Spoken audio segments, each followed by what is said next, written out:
Bonjour et bienvenue dans le bonus 5 du chapitre 1. Soit une suite arithmétique de premier terme. Bon, forcément la suite elle est Cn, ok? Soit une suite arithmétique de premier terme C1 égale à 3 et de raison R égale à moins 3.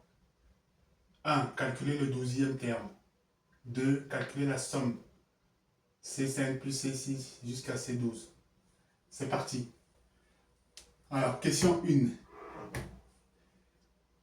Comme je l'ai toujours dit, quand on demande de calculer, par exemple ici, 12e terme, il faut te demander d'où est-ce qu'on part. Et ici, on part bien de 1 et non pas de 0. Ok? On part bien de 1 ici. Donc si on part de 1 et qu'on cherche le 12e terme, on sait que ce sera C12 directement. Ok? Donc je reprends mon terme, j'adapte ma formule générale à l'exercice. Donc je prends Cn est égal à Ck, ok, plus N moins K fois R. Toujours. Ça, c'est ma formule générale qui me permet après de remplacer par les bonnes valeurs. OK? Donc, Cn, c'est qui?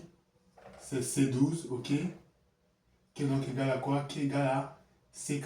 Ck, c'est qui? C'est le premier terme. Ça fait C1 plus N, c'est 12. 12. K, c'est qui? C'est l'indice du premier terme qui est 1. OK? Moins 1. R, la raison c'est moins 3. Donc multiplié par moins 3. Tout simplement. Ok? C12. On reprend C12. C'est égal à quoi? C'est égal à C1. C1 c'est 3. Donc on fait l'application numérique. Plus 12 moins 1 ça fait 11. 11 fois 3 ça fait 33. Ok? Donc ça fait 3 moins 33 ici. Ok? Ça nous fait donc un C12 qui est donc égal à combien? Moins 30. Voilà, tout simplement. Donc, pour la première question, on a l'habitude maintenant, on sait faire. OK? Maintenant, question 2. Ici, on demande de calculer la somme. OK? Alors, qu'est-ce qu'on a? Maintenant qu'on a l'habitude, on sait qu'on a besoin des deux extrémités. OK? C5 et C12. On a déjà calculé C12. Il nous faut C5 maintenant. Étant donné qu'on a la formule générale, on va directement aller à l'application numérique. Ça fait C5 qui est donc égal à quoi? Premier terme 3 plus le N c'est 5, ok? 5 moins l'indice moins 1 multiplié par la raison moins 3. Ok? On a donc notre C5 qui est égal à quoi? 5 moins 1 ça fait 4. 4 fois 3, 12. Donc ça fait moins 12 plus 3, ça fait moins 9. Voilà. Ok? On a nos deux extrémités, C12 et C5. Donc maintenant on connaît la formule, ok? La somme, on va la représenter. Ça fait, la somme est donc égale à quoi? C'est donc égal à nombre de termes total, ok? Divisé par 2, multiplié par C12 plus C5, ok? Le N ici, c'est le nombre total de termes.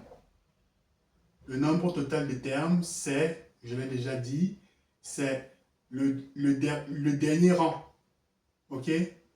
Moins le premier rang, plus 1.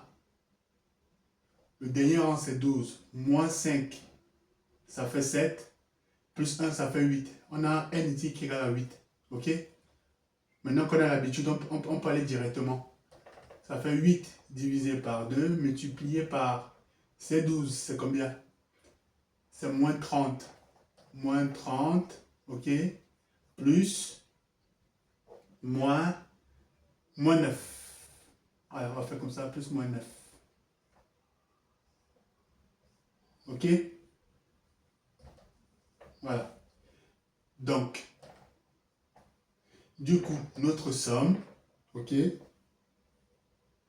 est donc égale à quoi? 8 divisé par 2, ça fait 4, ok, multiplié par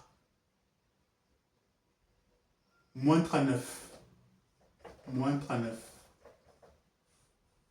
On a donc notre somme qui est donc égale à 89, 36, 5, ça fait 1, moins. Voilà. De temps en temps, il faut faire un peu le calcul mental. Ok? Donc là, on a notre somme qui est égale à moins 156.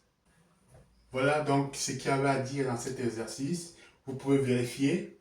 Voilà, vous allez voir que on commence par C1, le premier terme qui est égal à 3, avec une raison de moins 3. Si vous faites des calculs, voilà, si vous vérifiez, vous allez voir qu'au cinquième terme, on a effectivement moins 9. Ok? On peut le faire. On a commencé par 1, 2, 3, 4, cinquième terme. Au premier terme, on a 3. Au deuxième terme, 3 moins 3, on a 0. Au troisième terme, on a moins 3. Au quatrième terme, on a moins 6. Et au cinquième terme, on a effectivement moins 9. Voilà. Donc c'était juste pour la petite parenthèse pour montrer que voilà, nos calculs sont justes. Donc voilà ce qu'il y avait à dire dans cet exercice. Ok? S'il y a des questions, vous les posez. Sinon, rendez-vous dans le bonus numéro 6.